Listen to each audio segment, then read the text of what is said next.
ایک بار پھر وسیمہ نظام آپ کی خدمت میں اس دعا کے ساتھ کہ آپ سب اب سلامت ہوں گے اور سلامتی سے رہ رہے ہوں گے۔ آج کا دن ہمارے تمام مذہبی رہنماؤں نے دعا کا دن قرار دیا کہ آج ہم اپنی عبادت گاہوں میں عبادت کریں اور ملک کی سلامتی کے لیے، اپنے مذہبی عبادت گاہوں کی سلامتی کے لیے اور ملک پاکستان میں رہنے والے تمام لوگوں کی سلامتی کے لیے دعا کریں۔ مجھے نہایت خوشی ہوئی آج اس بات کے لیے کہ جب میں نے یہ دیکھا کہ وہاں کے جڑاں کے لوگوں نے ایک بار پھر وہاں پر اپنی مذہبی اور رسومات ادا کی۔ لیکن کہاں پر ادا کی؟ وہ تو انہوں نے اپنی مذہبی رسومات اس گلی میں ادا کی جو کہ جلائی گئی تھی، جہاں کے لوگوں کا سامان جو انہوں نے بڑے ہی دلی جذبے کے ساتھ خریدا ہوگا، بڑی خواہشات کے ساتھ، اور اپنے گھروں کو سجایا گیا تھا، اور انہوں نے وہ سامان باہر نکالا، ان کو توڑا اور پھر اس کے اوپر مذاق اڑاتے رہے۔ یہ آپ سب بھی اس میں دیکھ سکتے ہیں۔ لیکن ان کے مذہبی جوش اور جذبے کو سلام پیش کرتے ہیں کہ انہوں نے اپنے مذہبی رسومات چاہے وہ ایک گلی میں ادا کی، لیکن آج انہوں نے اپنی مذہبی رسومات ادا کی۔ ہمارے تمام مذہبی رہنماؤں نے،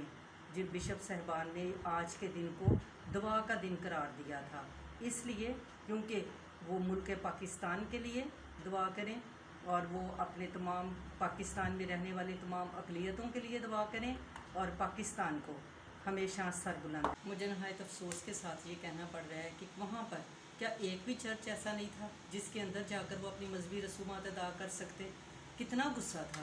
کتنی ان کو غصہ تھا، کتنا اشتعال تھا کہ 2 چرچ جلانے سے، 5 چرچ جلانے سے، 10 چرچ جلانے سے بھی ان کا غصہ ختم نہیں ہوا، اور انہوں نے 21 چرچ جلا کر کیا کیا؟ پاکستان کا نام پوری دنیا میں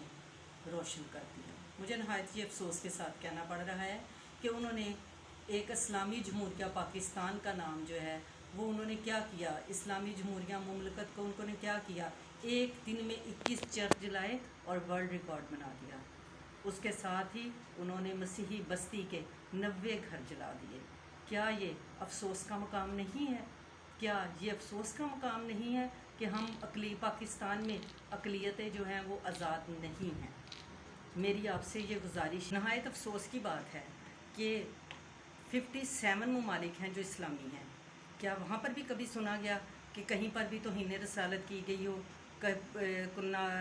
افسوس کے ساتھ کہنا پڑ رہا ہے کہ کبھی وہاں پر بھی قرآن مجید کی بے حرمتی کی گئی ہو؟ نہیں جناب والا، اس لیے کیونکہ 295 کا غلط استعمال صرف اور صرف پاکستان میں ہوتا ہے، اس کو صرف ذاتی مقاصد کے لیے استعمال کیا جاتا ہے۔ اور میری آپ سے نہایت ہی عاجزی کے ساتھ یہ گزارش ہے، اور میں یہ کہنا چاہتی ہوں کہ اگر کسی نے وہاں پر قرآن مجید کی بے حرمتی کی ہے تو پھر اس کو قرار واقعی سزا دی جانی چاہیے۔ اور اس کے ساتھ ہی بہت خوشی کی بات ہے کہ وہاں بحالی کا کام شروع کر دیا گیا، گھروں کی تعمیر کا کام شروع کر دیا گیا۔ لیکن میری آپ سے یہ ایک درخواست ہے کہ آپ نے جس طرح جناح ہاؤس کو 9 مئی کے واقعہ میں اس کو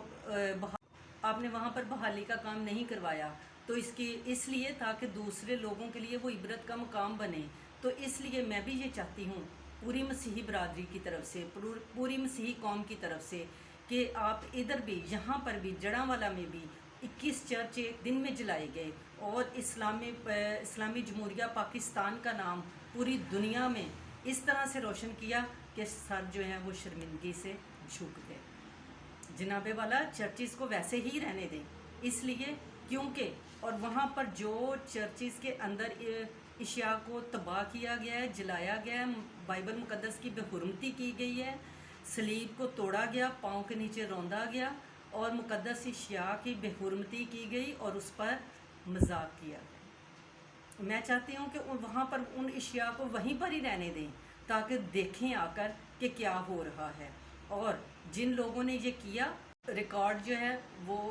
نادرا سے ان کا ریکارڈ حاصل کریں، جن ملزمان نے ایسا کیا ان کا ریکارڈ حاصل کریں اور ان کی تصویریں وہاں پر لگا دیں، اس لیے کیونکہ